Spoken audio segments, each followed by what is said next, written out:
Hey guys, today I'm going to show you how to make this amazing fermented tomatoes, what I was telling you in the last video. Stay with me and I'm going to show you how to do it. They are really good for your guts, they're really delicious, they're giving you this kind of funky tanginess to your dishes, or you can just eat them like a candy, a sour candy, if you don't like this, like a kind of, it's really good for you. It's gonna bring you some healthy benefits to you.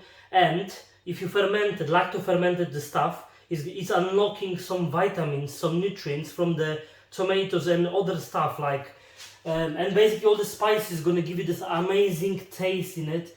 Like you don't need to add them a lot because when they fermented, they becoming like really fragrant. The fragrance is like boom exploding in air. I'm gonna show you how to make everything. Basically what we need to have some clean jar. I wash my jar really nicely and I add some hot water in it after I wash it, swirl it around, throw the water and kind of dry it out. It's still a bit wet, it doesn't matter until it's clean. Then you don't need to worry about this one. Okay, we need the scale. We need to put the jar in a scale, zero it out because we need to know how much is the weight of all ingredients to add the salt content. That's how all we need the stuff. Basically what we need to do, I have some coriander seeds. Some of the stuff is like this: coriander, mustard seeds, black pepper. They're optional. The base what you need, if you need the cherry tomatoes. They're washed as well. They're washed, dried. That's the base what you need, and you need some garlic, and obviously the brine, salty water. That's the whole thing what you need to do it. I'm adding some extra stuff because I like some extra flavor in it.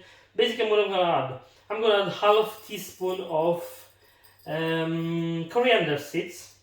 It's like some kind of half teaspoon. They are fine. I'm gonna add kind of less than half teaspoon because they're gonna give you a bit of spiciness. The mustard seeds. I'm gonna add like it's less than teaspoon, like less than half of the teaspoon, not teaspoon. That's how much we're gonna add it. We're gonna add some whole peppercorn. There just like few of them, basically like 8 or 10 them. That's how we're gonna add. We're gonna add all our garlic in here. Like how many is it? It's 5 or 6 cloves. I cut them in half and I just add them in here. I'm gonna add some fresh basil. I love the basil. Basil and tomato. That's like the best connection together. I'm gonna add 2 leaves plus I have just the stem. They have flavor inside the stems. So we always throw them, but we can use them if our fermentation stuff is very good for it. That's how we need it. I need basically 2 bay leaves. I'm gonna add to this one just 2 bay leaves in it.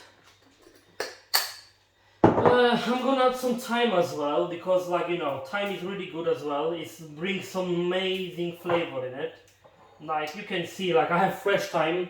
I'm just gonna add a small bunch of it in a jar. Doesn't need to be perfect. Then we're gonna add how many tomatoes is gonna fit in here. Like how much is gonna fit in here. Then we're gonna add that many of it. Then I'm gonna show you how much salt you need to add and how much basically water. I had some pre-boiled water as well. The water is being boiled and it must be cooled down. You can add the hot water because it's gonna kill all of the things. And it's like you wanna have this positive bacteria inside, obviously. You don't add exactly this one. It's best like 3/4 of the jar. That's how much you need to add it. You can you can shake them a bit because they're gonna go a bit down. You can add few more if it's gonna fit, but that's not the option we need. And then I have my water. It's, as I said, pre-boiled. It's been cooled down. Then I need to add our water to the top. It's basically to cover the tomatoes. That's how much water you need. And now that's the most important thing. You need to check how much weight do you have. It's basically all the spices plus the tomatoes. This plus water. This is our weight. It's 842 grams. And I'm gonna show you how much to find the salt content. We're gonna add 2.5% of salt content in this one. You can add between 2 and 3% of the salt. and this is the best flavor, and everything is the best content for you and for your stuff to ferment. I'm gonna add between this one 2.5%. How are we gonna do it? You need a calculator for this. Our water plus tomatoes and spices without jar is, remember, without jar, that's how we made it, is only tomatoes, water plus spices. It's 842 grams. We multiply this one by 2.5%. 2.5% is 0.025, or if you want to add 3%, it's going to be 0.03. But we are adding 2.5%, then 0.02 grams. Yeah. Then we're gonna this one is 21.05. We're gonna add 21 grams of salt to this water. How are we gonna do it? We're gonna take the other measurement. We're gonna take out this jar now. Basically, we're just gonna take out the water. Doesn't matter if it's gonna something spill. Like, it's okay. It's just kitchen, you know. Take out the water from the jar. We are adding back. No, we need this. We need a scale. We're gonna basically what we're gonna do. Zero the scale now. Then how much water do we have? We're gonna put the water, this water from the jar. We're gonna put back on the scale, zero it out, and I'm gonna add some salt, 21 grams salt. Basically, I have some. I'm using the Himalayan pink salt. I just have like coarse one. Then I grind it with my coffee grinder. That is easier to dissolve. And then we're gonna add up to 21 grams. Yeah, 16 grams, 19, 21. I'm gonna add like tiny bit because it's over 29 point something. Okay, we have 21 grams of salt, and the water is 2.5% saltage in this water. We're just gonna swirl it around on this, gonna dissolve. It's gonna dissolve quickly because I added like, you know, very it's not really coarse, this water is gonna dissolve really quickly. And what we're gonna do is basically I can just now put these tomatoes, like, you know, you can put them, you know, very tightly now. It's fine. It just until you're not gonna break them, they're fine. And we're just gonna put back salt in it. Back salt. Remember, all veggies need to be in a brine. Nothing can float on top. How are you gonna keep them not floating like on top? It's very easy to keep them on top. I have some Ziploc bag. This is very nice tip. You can add some of the water in the Ziploc, you know, Ziploc bag. There's some, you know, this is maybe even too much. Just add a little bit of water in it, and just place it on the top. That's it.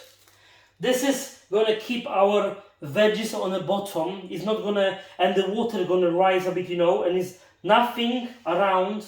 Everything is submerged in the water. This now is gonna need for,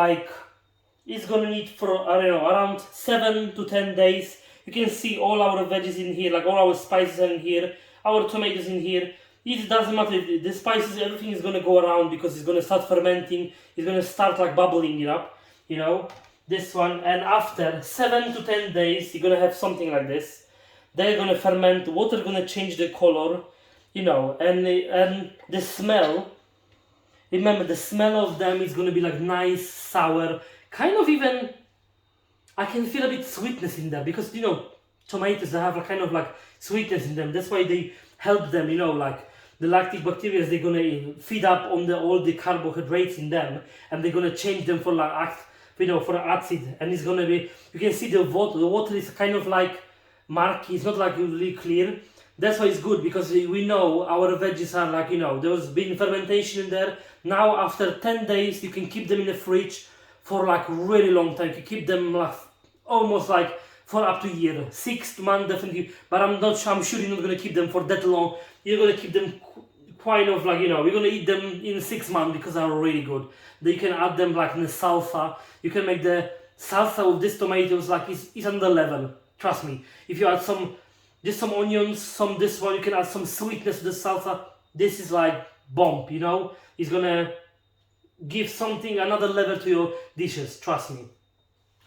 Okay, We done everything. Then we're gonna put this jar in some kind of like, I'm keeping in my own kitchen. You know, you need to put in some kind of like the thing on the bottom of it, because it's gonna, you know, the water is gonna some kind of like gonna escape, because you know it's just fresh. Remember, all the veggies need to be submerged, because otherwise it's gonna be mold, and that's it. You need to throw it out.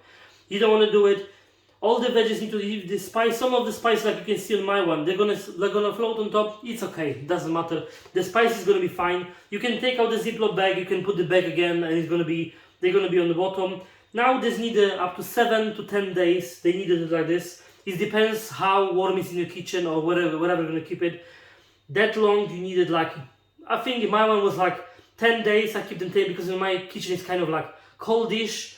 That's why I keep them in the 10 days, and after that I put them in the fridge, and I'm using them now, like, you know, for until I'm gonna finish. I have now new batch. In 10 days you're gonna see they're gonna become like this. They're gonna go in the fridge, and they're gonna be delicious.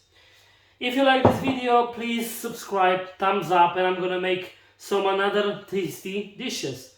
See you in the next one. Thank you.